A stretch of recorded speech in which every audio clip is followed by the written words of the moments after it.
It's exactly 2 minutes past the hour of 8 a.m. and of course at this particular time we're heading straight to the coffee court, and this time around the discussion is going to be on the dog business.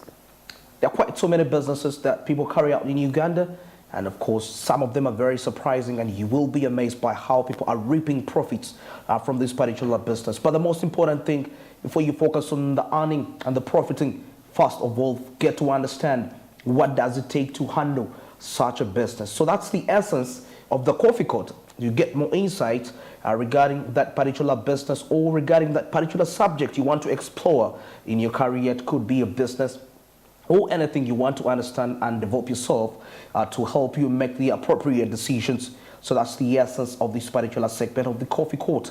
And this time around we are looking at the dog business. How does it run? What are the challenges and what are the possible opportunities?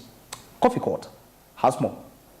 Well, in our coffee court today, we are discussing one of the most rare business, but a lucrative business that most people have not given their attention. I speak to Mr. Alex Nkwanga, is the director in charge of Savannah Dogs. We'll be discussing quite a number of issues, particularly regarding the dog business in Uganda. Mr. Nkwanga, thank you for joining me. Thank you too for inviting me here. Okay. Yeah. First and foremost, we speak about a business that most Ugandans know. Where did you pick this idea to start up such a lucrative business like this? Okay. Well, the idea started as a hobby right from childhood. I grew up with a love for dogs. And then in my vacations, I used to go to Nairobi. And I saw so many people with dogs and so many dog lovers. So I picked up the idea from that point, basically as a passion. Okay. And eventually, from a passion, it grew into a professional business.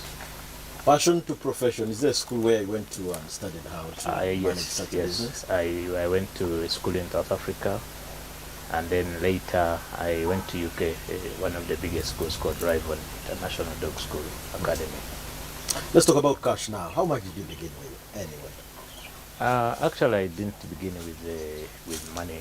I began. Well, in our coffee court today, I began by visiting people who are having dogs and who are breeding, and then eventually I started with one dog, which I imported from Nairobi, and then I started multiplying from that.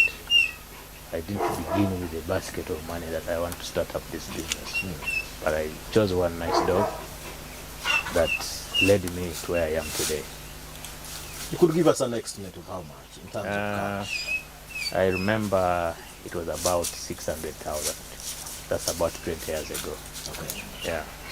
Approximately, as we talk right now, Mr. Nkwanga has so many dogs. Is there a professional word that you have for this kind of business?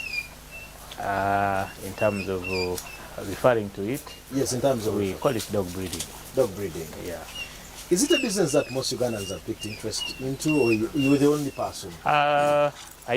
We used to be very few, but those are the days. So, and because of these education programs we go through, so many people have really picked up. Although in terms of professionalism, there are not so many.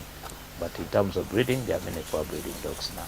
Okay. Especially the backyard breeding, but not the real size breeding. What does it take to raise such a business to where it is right now? It takes a lot. The first one is patience.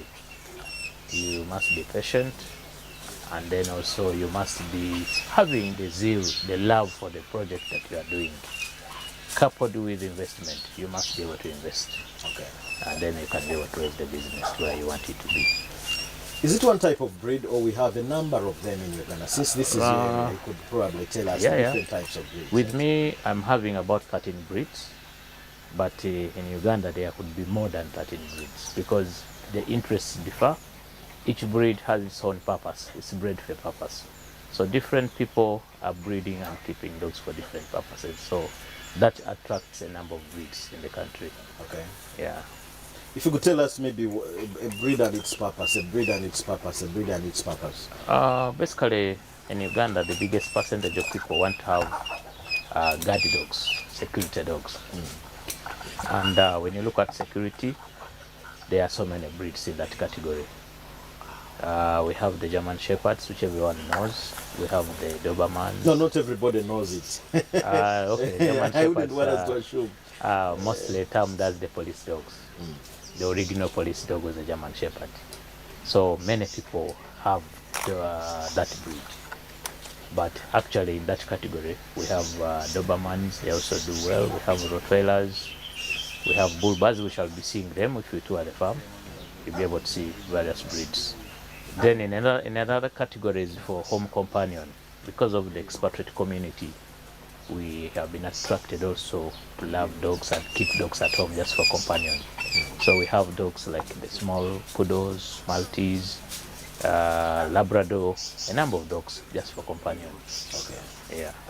So you talked about, I don't know which type this could belong. This one is called Caucasian Shepherd or Caucasian Mountain Dog. It's a very big dog, as you can see, and it's very good for guarding. It's very strong, very big and very strong. It's good for guarding. Talk to us what it takes to raise up such a huge dog like this, and plus the many other types. Just like I said, what it takes to raise a good dog is you must be able to invest in it in terms of medical and proper feeding programs. But basically the main thing is to look at the medical bit of it. Vaccinations, deworming, and then the feeding comes into play. You must feed the dog on the right food. And such dogs need a lot of space for socialization, for exercising. So you need quite a number of things to have such. Is this food locally made here in Uganda, or you probably get it from elsewhere? We have food that is locally made in Uganda, but we also have imported food.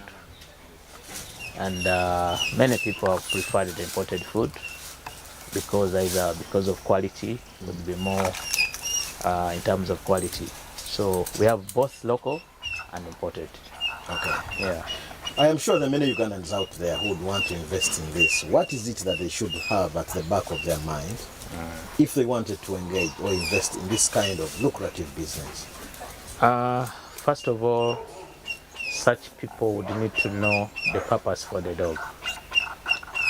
You may want a dog for guarding, and then you end up with a dog for companion. So they must know what exactly they want to do. If you want to breed dogs, you have to first know the purpose of what you want. When you identify the purpose, then you have to identify the breeds that follow in that category. And then at the end of that, you have to look for the right people who have the right breeds that you need.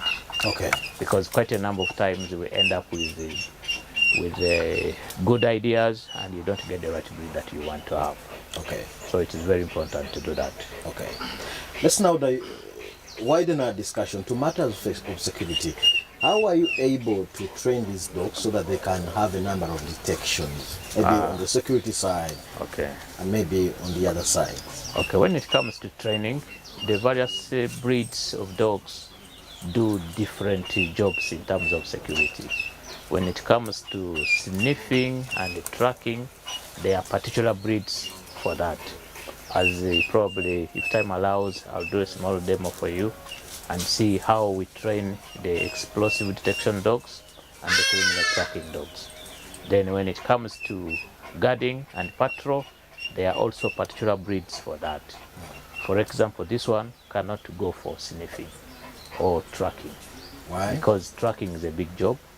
It needs a very fast dog that will do the job very fast and does not need this size of dog. This one would qualify for guarding and patrol. Okay. But the other jobs for security, there are particular breeds that qualify for that. Okay. In terms of training, they pick very fast, and in terms of work, they do the work very fast. Whereas you may take a year to train this one to be a sniffer, and it may take 1 hour or a whole day to show you what you are looking for. Okay. Then I have that type that within a second, it will show you what you are looking for because of their ability. and the traits that are inbuilt in them. Okay. I would personally want to invest in this business. I am afraid of the market. Where is the market for this business? I think for you to invest well in this industry, you need to first have the interest. This is not something you go for, like for example rearing cows, you're sure you'll get milk out of them.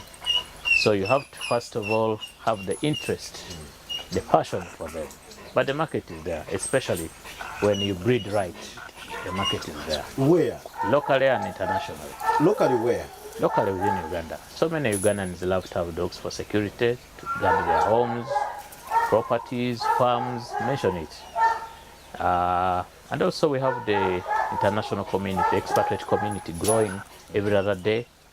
The market is there. When you do the right thing, even the international market, you can tap from it. Okay. Yeah. Does this business pay tax anyway?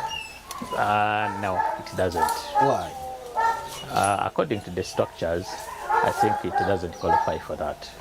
It hasn't qualified for that yet. It is not well structured to attract for that. Okay. Yeah. Any challenges? Because I know every business has its own unique challenges.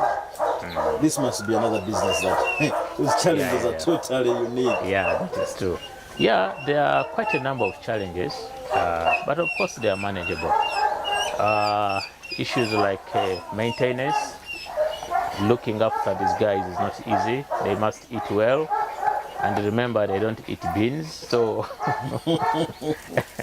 and even the price of meat is soon escalating. Maintenance and upbringing is quite expensive. It also looks at the medical bit of it is also a challenge, and the other big challenge we have is the knowledge of the industry. You can breed right, but the people you are selling to the dogs may not know. They don't have enough knowledge on what they were looking for and what they're buying. So that's also a challenge. Okay. That's why you hear people saying maybe this breed is expensive, maybe I'll try this one. Then also the manpower is also a challenge, because to have this project you need a number of people. We have trainers, we have people in the kennel management. It's also a challenge. Okay. Yeah. Also, I'm already afraid that if I leave this place, maybe I would be contaminated with diseases. Is this safe? Is this really safe? That's why among the challenges I talked of medical. When you do it right, you are very safe. You will not have any problem, you won't have any disease. There's a routine program for medical in terms of vaccinations and deworming. Okay. When you do that right, then you'll enjoy a good time with your animal. But what's the cost of the vaccination? The vaccination is they're about 35,000. It depends. Rabies is different, but about 35,000. Okay. Yeah. Is there any Ministry of Agriculture, Animal Industry and Fisheries helping you people in this kind of business? Not at all. Why? Not at all. I think it comes back to the structure of the industry. I don't think they've moved out to see what people are doing with dogs. But what I know, they have been keen in terms of medicine management. I think there are some medicines that come in under their inspections, for example, like the vaccines and other animal medicines. I think in that area they are a bit useful in there. But in terms of direct management of the dogs, no. So there's no way. Come again? I think they've come in when it comes, for example, on the medicines that are imported, particularly for animals and dogs per se. But in terms of direct management, they haven't come in. Okay. Because in many places, even treatment is a problem. For example, up country, treating dogs is a challenge because many vets now treat cows and goats, but not dogs. Okay. So I think there's still a gap in that area. So if I want to purchase one these from you, how much probably must I have? How much is each dog anyway? Yeah, I want to buy a few and accommodate them at my home place. It will depend on what breed you are buying, but on average, it's about 700,000. Each one of them? Each one, yeah. That's too much, too little? I think it's too little. From a breeder like me, it's too little, but we go with that. On average, 700,000. You can get something good. Okay. Yeah. Any recommendation that you think really government must come in to help this kind of industry? I think the main recommendation I would have is in terms of treatment.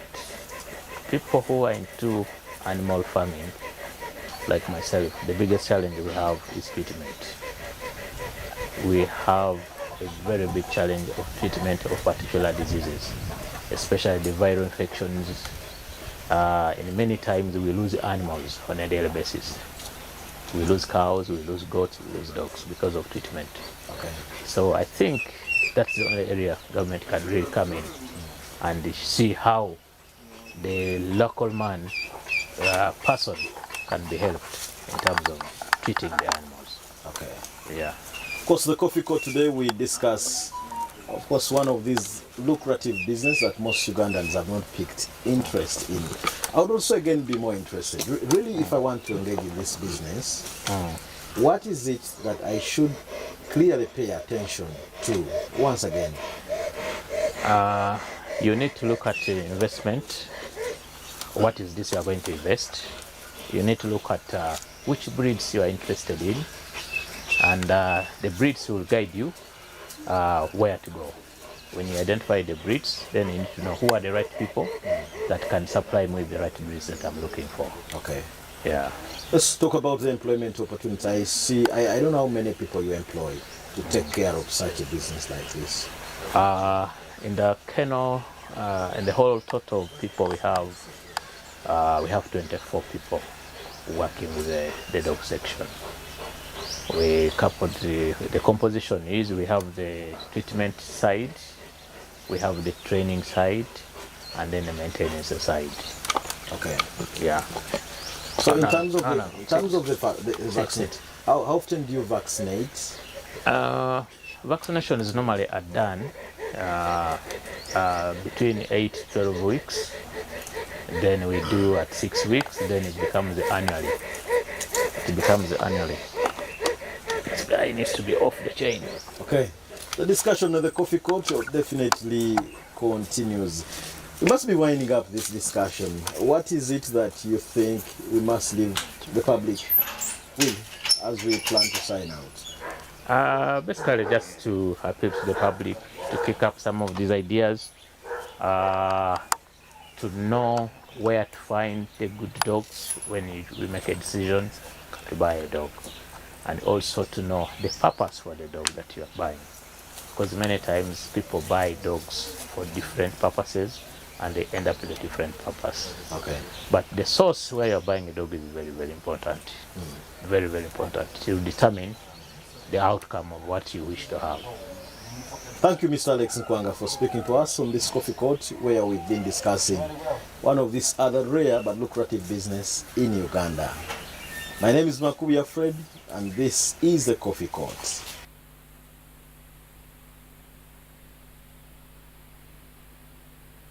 All right, welcome back from that insight, of course, in the coffee court regarding the dog business. I believe you've been in position to really get some information on how best you can go about that business. And of course, you've been able to also witness the different brands of dogs, of course, the different identities. There are quite so many. Remember, when you're getting to understand how the business operates, it's very important for you to understand what breeds are the best for the public, what is necessary, which is needed right there regarding the public demand. So that will help you to maximize your profit earnings, other than you just wake up one morning and you get a breed of dog simply because you heard about the dog business making money, and at the end of the day you end up making massive losses. That's not really something we would encourage. That's why on Smart 24 TV we always bring you the updates as we look up to experts that will help you to make the right decision at whatever venture you're going to invest in. So that is something for you to really take in and take notice, and of course make the right decisions to avoid losses in the future and regrets at the same time. All right, at this particular time, we're heading into the SMB update. And the discussion is going to be on the current, that's central bank rate versus the rising inflation rate. Maybe, of course, on Monday, the UBOS report, of course, indicated that the inflation rose to 10.7% as compared to 10%, which was in the month that's of October. So, no, September was 10%, then October it rose to 10.7%. Yes, I've recalled the figures perfect. But now, as we are battling with the high inflation rate, there is also the aspect of the central bank rate, which is currently at 10%. Maybe just to give you a brief preamble on that, the Bank of Uganda lifted its benchmark interest rate by 100 basis points. That's up to 10% during its October, that's 2022 meeting. That's to try to tame the soaring inflation and boost the shilling. The annual inflation accelerated for the 8th month, hit 10%. Of course, by the time this report was released, the inflation was still at 10%.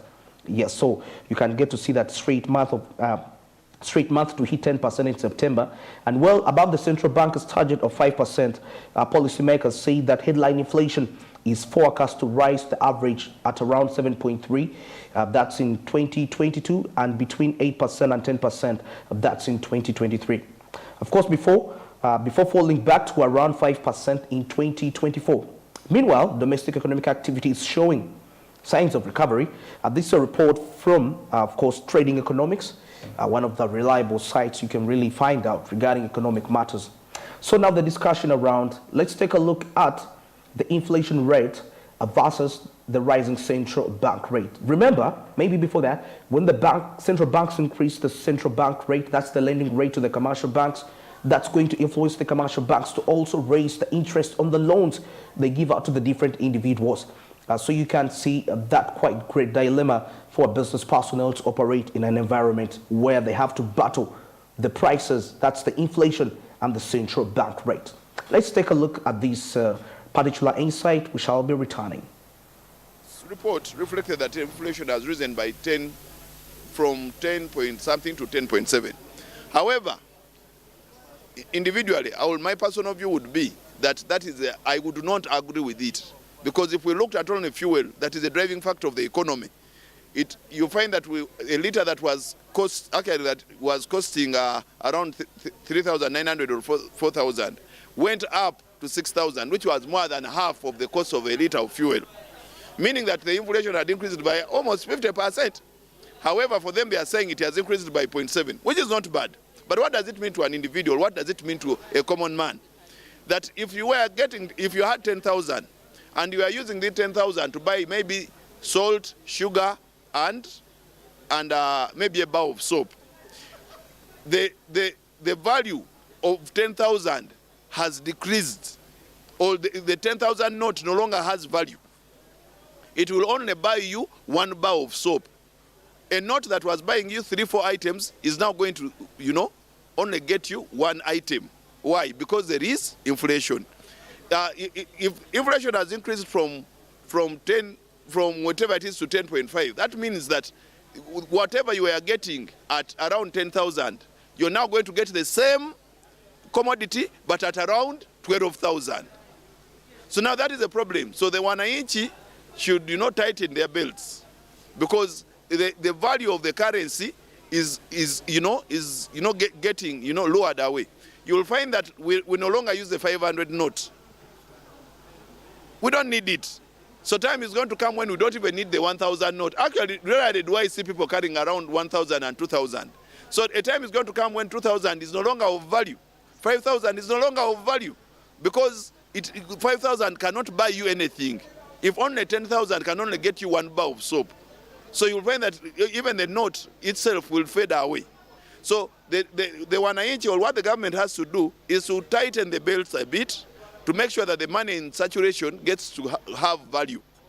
But the more it tightens, the more it cuts off the supply of liquid of money to the community or to the public, the more the public will get poorer, and government will not have with the government, which is the people, will not have purchasing power. So, and government will not have money. So now it is a do or die. We are in a very tight situation as government. However, whatever the case, the easiest remedy is to tighten the amount of money that they put into the public. So increasing the CBR. Increase the CBR, technically, the cost of the loan has increased. If the central bank rate, if the central bank is lending at, say, it's lending at 5%, meaning that it will lend the commercial bank at 5%. Bank of Uganda will lend Centenary or Stanbic or Equity at 5%. Then Equity will lend money to me at 10%. So if I need 10,000, Bank of Uganda will give it to Equity or Centenary or any commercial bank at 10,500. Then those people will give it to me at an extra 500, which will be 11,000.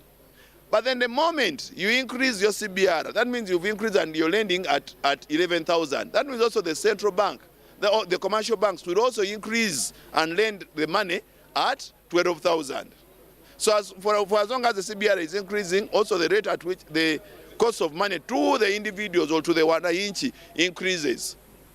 And automatically the wananchi is going to suffer more and more because the value of remember, you have inflation on one side. If you have the money no longer has value, yet you're borrowing it at a very high cost. So you're actually draining the country and you're sinking the country deeper. Thank you. All right, welcome back from that. Looking at the implication of the central bank rate, which is rising, versus the inflation rate at the same time. All right, at this particular time, we're going to get into a break. But when we return, we're coming up with the topic of discussion. And today, we shall be discussing on the tourism. And this time around, we are looking at tourism and Ebola. But before, definitely, we shall have to take a review back in time before after the COVID-19 pandemic, and how Ebola has shut down the possible hopes for the tourism industry to recover from the effects of the COVID-19. That and more coming up after the break.